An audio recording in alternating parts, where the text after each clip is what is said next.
Es tiempo de aprender principios eternos de la palabra de Dios. En Tiempo con Dios, el pastor Óscar Mauricio Caicedo.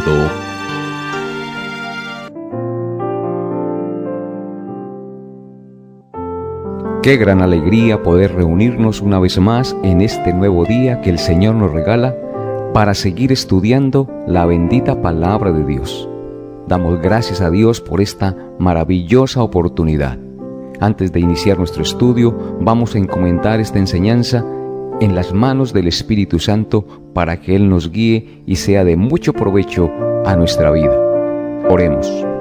Amadísimo Dios y Padre nuestro, te damos gracias en este día por darnos la oportunidad de estar una vez más dispuestos a estudiar tu palabra. Te suplicamos que nos hables a la conciencia, a lo profundo de nuestro corazón y nos permita entender quién eres tú y comprender la necesidad que tenemos de tu salvación, de tu guía y de tu dirección. Ayúdanos, buen Dios, a comprender estas verdades para que las atesoremos en nuestro corazón y las pongamos por obra y así honremos y glorifiquemos tu santo y tu precioso nombre. Señor, trae salvación hoy al que no conoce de tu Hijo Jesucristo y permite que pueda ver a Cristo como su Señor y su Salvador y reconocer que solo en Él hay perdón y vida eterna. Te pido esto, Padre Santo, en el glorioso nombre de nuestro Señor y Salvador Jesucristo, con acción de gracias. Amén. Seguimos adelante con el estudio expositivo del Evangelio de Marcos. Nos corresponde estudiar hoy en Marcos 5, versículos 21 al 43. Dice así la palabra de Dios. Pasando otra vez Jesús en una barca a la otra orilla, se reunió alrededor de él una gran multitud, y él estaba junto al mar. Y vino uno de los principales de la sinagoga, llamado Jairo, y luego que le vio, se postró a sus pies. Y le rogaba mucho, diciendo: Mi hija está agonizando, ven y pon las manos sobre ella para que sea salva y vivirá. Fue pues con él, y le seguía una gran multitud, y le apretaban. Pero una mujer que desde hacía 12 años padecía de flujo de sangre, y había sufrido mucho de muchos médicos, y gastado todo lo que tenía, y nada había aprovechado, antes le iba peor, cuando oyó hablar de Jesús, vino por detrás entre la multitud y tocó su manto, porque decía: si tocare tan solamente su manto, seré salva. Enseguida la fuente de su sangre se secó, y sintió en el cuerpo que estaba sana de aquel azote. Luego Jesús, conociendo en sí mismo el poder que había salido de él, volviéndose a la multitud, dijo: ¿Quién ha tocado mis vestidos? Sus discípulos le dijeron: ¿Ves que la multitud te aprieta y dices: ¿quién me ha tocado? Pero él miraba alrededor para ver quién había hecho esto. Entonces la mujer, temiendo y temblando, sabiendo lo que en ella había sido hecho, vino y se postró delante de él y le dijo toda la verdad. Y él le dijo: Hija, tu fe te ha hecho salva. Ve en paz y queda sana del azote. Mientras él aún hablaba, vinieron de casa del principal de la sinagoga, diciendo: Tu hija ha muerto, ¿para qué molestas más al maestro? Pero Jesús, luego que oyó lo que se decía, dijo al principal de la sinagoga: No temas, cree solamente. Y no permitió que le siguiese nadie más sino Pedro, Jacobo y Juan, hermano de Jacobo. Y vino a casa del principal de la sinagoga, y vio el alboroto y a los que lloraban y lamentaban mucho. Y entrando les dijo: ¿Por qué alborotáis y lloráis? La niña no está muerta, sino duerme. Y se burlaban de él, mas él, echando fuera a todos, tomó al padre y a la madre de la niña, y a los que estaban con él, y entró donde estaba la niña, y tomando la mano de la niña le dijo: Talita cumí, que traducido es: niña, a ti te digo, levántate. Y luego la niña se levantó y andaba, pues tenía 12 años, y se espantaron grandemente. Pero él les mandó mucho que nadie lo supiese y dijo que se le diese de comer. Este es, pues, el pasaje en el cual meditaremos en esta mañana. Amables oyentes, los milagros traen enseñanzas muy importantes sobre la obra del Mesías que sus discípulos y todos los que escuchan y lo veían deben aprender. En el pasaje que nos corresponde estudiar el día de hoy, hay 2 milagros maravillosos. Por tanto, hay 2 enseñanzas que, como ya dijimos, tienen que ver sobre la obra del Mesías, y podemos expresarlas en los siguientes 2 puntos. En primer lugar, en este pasaje podemos ver que hay poder en Jesús contra todas las otras consecuencias del pecado. Versículos 1 al 34. Y en segundo lugar, podemos ver que hay poder en Jesús contra la muerte. Eso lo podemos ver en los versículos 35 al 43. Veamos, pues, estas 2 grandes enseñanzas que nos muestra el pasaje. Hay poder en Jesús contra otras consecuencias del pecado. Está claro que Jesús vino a servir a una humanidad sufriente por las consecuencias del pecado. Y la enfermedad es una de las más obvias consecuencias del pecado. Los judíos sabían muy bien que la enfermedad existe en el mundo por causa del pecado. Y aquí tenemos un caso en el versículo 22. Un padre sufriendo porque su hija está agonizando. Este padre se postra a los pies de Jesús y le ruega porque él cree que puede sanarla, como dice en el versículo 23. Este hecho nos deja claro que la solución al problema del pecado y sus consecuencias, con su solución, es la fe en Cristo, el Hijo eterno de Dios, y su gran poder para aliviar todas las consecuencias del pecado. Dejando estos conceptos bien claros, en el relato aparece súbitamente en escena otra persona enferma, cuyo caso nos va a enseñar mucho más sobre otras consecuencias horribles del pecado que Jesús vino a remediar. Versículo 25 dice: pero una mujer que desde hacía 12 años padecía de flujo de sangre y que había sufrido mucho de muchos médicos y gastado todo lo que tenía y nada había aprovechado, antes le iba peor, cuando oyó hablar de Jesús, vino detrás de él entre la multitud y tocó su manto, porque decía: si tan solo tocare el manto, seré salva. Se trata de una mujer que desde hace 12 años padecía de flujo de sangre, es decir, una hemorragia vaginal crónica e incurable. Para poder entender lo que la Escritura quiere enseñar a través del caso de esta mujer, es necesario ir al Antiguo Testamento y ver la horrible condición en que estaba esta mujer a causa de su enfermedad. Leamos Levítico 15, versículos 25 al 27 en el Antiguo Testamento, para poder comprender esto que estaba padeciendo esta mujer. Dice Levíticos 15, 25 al 27. Y la mujer, cuando siguiere el flujo de su sangre por muchos días, fuera del tiempo de su costumbre, o cuando tuviere flujo de sangre más de su costumbre, todo el tiempo de su flujo será inmunda como en los días de su costumbre. Toda cama en que durmiere, todo el tiempo de su flujo le será como la cama de su costumbre, y todo mueble sobre que se sentare será inmundo como la impureza de su costumbre. Cualquiera que tocare esas cosas será inmundo, y lavará sus vestidos, y asimismo se lavará con agua, y será inmundo hasta la noche. Esta sangre de su flujo la hacía inmunda ceremonialmente, es decir, no podía acercarse a la casa de Dios para ofrecer sacrificios y adorar a Dios, y todo lo que ella tocare quedaba inmundo. Ella debía estar alejada por causa de su contaminación, de su marido, de su familia y de la sociedad. Y todo lo que sucedía a esa mujer nos habla de lo que el pecado ha hecho en el hombre.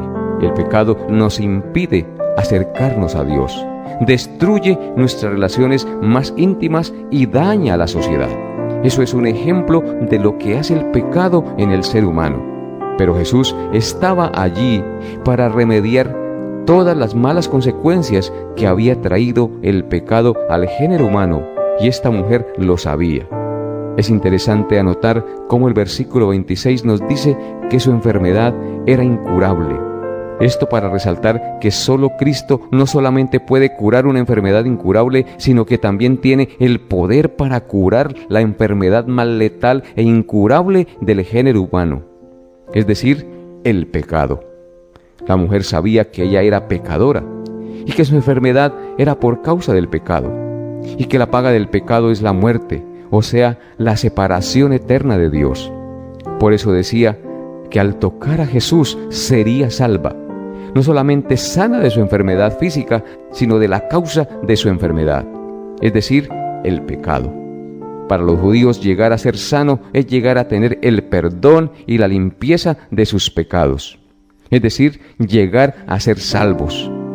Amables oyentes, de nuevo vemos claramente en el pasaje que lo que conecta el problema con la solución es la fe en el Hijo eterno de Dios, es decir, en nuestro Señor Jesucristo. La mujer tocó a Jesús y fue salva y sana, pero esta salvación no podía quedar en secreto, porque Jesús había venido a enseñar a través de todo lo que hacía. Los presentes debían saber lo que le había sucedido a aquella atormentada mujer para que la imitaran en su fe. Y por eso descubre a la mujer diciéndole: ¿quién ha tocado mis vestidos? Y la hace testificar sobre su salvación. Y en el versículo 34 enfatiza su enseñanza. Noten lo que le dice: hija. Ahora ella es hija de Dios por la fe en Él. No solo hija de Abraham, sino que también le dice: hija, tu fe te ha hecho salva. La salvación del pecado y sus consecuencias son por la fe en el Señor Jesucristo, porque Él le dice: ve en paz. Es decir, la relación entre ella y Dios ahora tiene paz. Antes estaban enemistados por causa de su pecado, pero ahora entre Dios y ella hay paz por la fe que puso en el Mesías prometido, es decir, en el Señor. Y como consecuencia de todo lo anterior, los efectos físicos, familiares y sociales del pecado han sido revertidos. Queda sana de su azote, le dice el Señor Jesucristo, porque la enfermedad era un azote que la avergonzaba y que la apartaba de la sociedad, como pasa con el pecado que nos separa y nos aparta de Dios, y hace que entre nosotros los seres humanos hayan desgracias, pleitos y peleas, y todo disgusto y malentendido. Este es el maravilloso evangelio de la gracia de Dios en Cristo, en el cual vemos que Cristo tiene poder para revertir todas las malas consecuencias que trajo el pecado al género humano, pero que es necesario humillarse a sus pies como Jairo y creer en Él como la mujer con la crónica hemorragia vaginal, que le duró 12 años y que fue sanada por la fe en el Hijo eterno de Dios. Ahora veamos finalmente que en Jesús hay poder para vencer la peor consecuencia del pecado, que es la muerte. Porque el pecado no solamente trae enfermedad física, sino que el pecado trae también la muerte. Entonces, en segundo lugar, hay poder en Jesús para vencer la muerte. Vemos en Marcos 5, 35 al 43 lo siguiente: mientras él aún hablaba, vinieron de casa del principal de la sinagoga diciendo: tu hija ha muerto, ¿para qué molestas más al maestro? Pero Jesús, luego que oyó lo que decían, dijo al principal de la sinagoga: no temas, cree solamente. Y no permitió que le siguiese nadie sino Pedro, Jacobo y Juan, hermano de Jacobo. Y vino a casa del principal de la sinagoga, y vio el alboroto, y los que lloraban y lamentaban mucho. Y entrando les dijo: ¿por qué alborotáis y lloráis? La niña no está muerta, sino duerme. Y se burlaban de él. Mas él, echando fuera a todos, tomó al padre y a la madre de la niña, y a los que estaban con él, y entró donde estaba la niña. Y tomando la mano de la niña le dijo: Talita cumí, que traducido es: niña, a ti te digo, levántate. Y luego la niña se levantó y andaba, pues tenía 12 años. Y se espantaron grandemente, pero él les mandó mucho que nadie lo supiese, y dijo que se le diese de comer. Como podemos ver, la historia de Jairo y su hija, que comenzó al principio del relato, ahora llega a su final. La niña murió.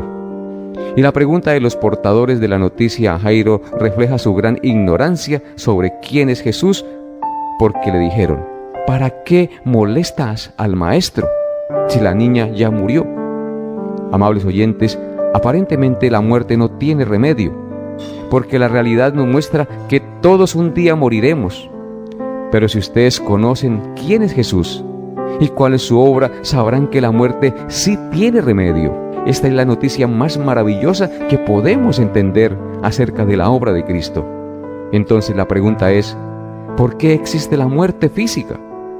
Y la respuesta es: porque hay pecado en el alma. Dios dijo a Adán: el día que peques o desobedezcas mis mandamientos, morirás. El pecado trajo la muerte. Todos los hombres morimos porque somos pecadores. Si no hubiese entrado el pecado en nosotros, seríamos inmortales. Por lo tanto, la muerte física testifica que somos pecadores. Pero la muerte física habla de la muerte eterna también. En la muerte física se separa el alma y el cuerpo. Como en la muerte eterna, quedarán separados el hombre y Dios para siempre en el día del juicio final, si no obtuvimos la vida de reconciliación en Cristo Jesús. Esta, que es la más grave de todas las consecuencias del pecado, estaba siendo representada en la muerte de la hija de Jairo. Aquellos portadores de esta noticia no sabían que Jesús tenía poder sobre la muerte. Por eso en el verso 36, el mismo Señor corrige la visión errada de aquellas aves de mal agüero que se burlaban de él, porque les dijo que la niña no estaba muerta, sino que dormía.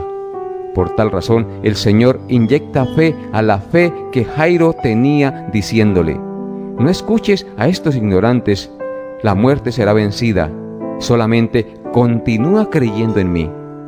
Nos preguntamos ahora: ¿por qué dice el Señor que la niña no estaba muerta, sino que llama a la muerte dormir? La respuesta es: porque para el Señor vencer la muerte en ese momento sería tan sencillo como despertar a un hombre de un sueño. La niña realmente estaba muerta, pero Jesús nos comparte de su grandeza al decir que la muerte es un dormir, y que Él tiene el poder para dar vida a los muertos y vencer aún al más poderoso enemigo, la más terrible consecuencia que trajo el pecado, es decir, la muerte. Efectivamente, su obra salvadora consiste en vencer la muerte física y la muerte eterna, lo cual logró en la cruz del Calvario. En aquel momento Jesús llamó a la niña, y ella volvió de la muerte como quien despierta de un sueño. Y todos quedaron maravillados y temblando, porque vieron la gloria del Dios hecho hombre. Amables oyentes, podemos ver, pues, por el Evangelio, que en Jesús hay poder para revertir todas las consecuencias del pecado, incluida la muerte. Y para que eso sea efectivo, es necesario tener fe verdadera en el Hijo eterno de Dios, como la tuvieron Jairo y la mujer que tocó el manto de Jesús y fue sana del azote de su enfermedad. Amables oyentes, ahora nos corresponde tomar esta enseñanza y aplicarla a nuestras propias vidas, y así la palabra de Dios será transformando nuestro ser, para que no simplemente se quede como una enseñanza más. En primer lugar, para que una persona pueda acudir a Cristo con fe y obtener la salvación de su alma, debe primero sentirse como un pecador perdido, necesitado, como alguien que está a punto de morir de una enfermedad incurable. Y esa enfermedad mortal e incurable es el pecado. El hombre debe darse cuenta de su pecado, y para esto debe reconocer que ha quebrantado los 10 mandamientos, porque el pecado es la transgresión de la ley moral de Dios. La ley moral de Dios es el instrumento que nos permite ver nuestros pecados y el terrible juicio de Dios sobre ellos. Pero lamentablemente, muchos siguen en sus pecados, a pesar de que se les expone la ley moral de Dios y que sus conciencias les acusan de su maldad. ¿Se ha enfermado usted alguna vez, amable oyente? Si usted se enferma es porque es pecador. La enfermedad existe por causa del pecado. No quiero decir que toda enfermedad es por un pecado que usted cometió, sino que los seres humanos nos enfermamos porque nacemos con una condición pecaminosa. Por tanto, el pecado es la causa de todos nuestros males. La muerte existe por causa del pecado. Dios dijo a Adán: el día que comieres del fruto del árbol del conocimiento del bien y del mal, ese día morirás. Y así fue. Este pasaje nos habla de las consecuencias horribles que trajo el pecado en el hombre y cómo Jesús vino a remediarlo. Y así esas consecuencias están en usted, porque el pecado está en usted. Y usted es reo del juicio de Dios y necesita venir a Cristo para ser librado de esta condenación. Amigo o amiga que me escucha, el pecado es un mal incurable, como lo era la hemorragia de aquella mujer. La muerte es un mal que solo Jesús puede remediar, como el caso de la hija de Jairo. ¿Hasta cuándo estará usted negándose a reconocer la realidad de su pecado? ¿Espera a que lo sorprenda una enfermedad de muerte para pensar en la necesidad de su salvación? Al escuchar la exposición de la palabra de Dios, usted recibe luz para ver su pecado.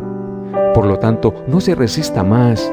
Reconozca su pecado con dolor y venga a Cristo con verdadera fe, y será perdonado y salvado eternamente. Imitemos el ejemplo de estas dos personas que vinieron a Jesús, clamando por ayuda y que recibieron bendición del poder de Jesús.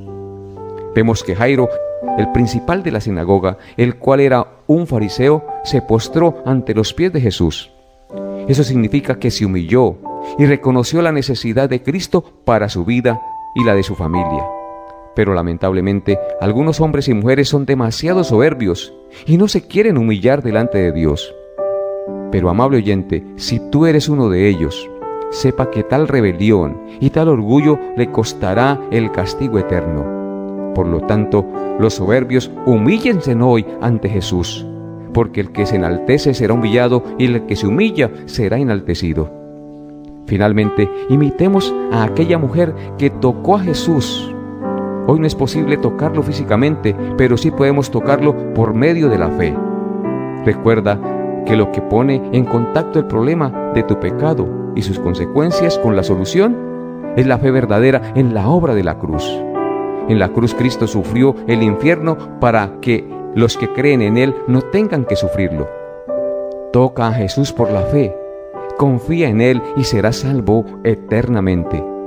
Pero no te dejes engañar por la falsa fe de los que dicen ser creyentes, pero no viven una verdadera vida de santidad. La Biblia es clara: sin santidad nadie verá al Señor. Lamentablemente, algunos dicen que ellos sí creen en Jesús y que tienen fe, pero viven como si no creyeran. Viven en mentiras, en fornicación o adulterio. Murmuran y hablan mal de su prójimo.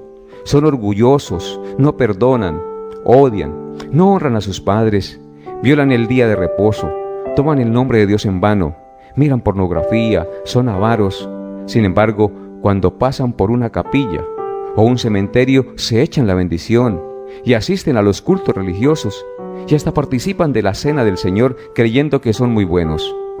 Por eso hoy el Señor les dice: no se engañen más, porque tal contradicción no es fe, sino un engaño que le llevará a la muerte eterna a los que están viviendo así. Que el Señor te conceda hoy verdadero arrepentimiento y verdadera fe, y verdadera humillación a los pies del Señor Jesús, y todos vengan hoy y sean salvos, y sean libres del engaño del pecado y de sus consecuencias. Que Dios tenga misericordia de los que viven hipócritamente, y les conceda hoy arrepentirse y creer en el Señor Jesucristo para el perdón de sus pecados. Hasta aquí nuestra enseñanza por el día de hoy. Nos vemos, Dios mediante, el próximo programa. Bendiciones a todos en Cristo Jesús. Hemos llegado a la parte final de Tiempo con Dios. Agradecemos su fiel sintonía y deseamos que la paz de Dios, que sobrepasa todo entendimiento, guarde sus pensamientos y corazones en Cristo Jesús. Les esperamos en nuestra próxima emisión para tener un tiempo con Dios.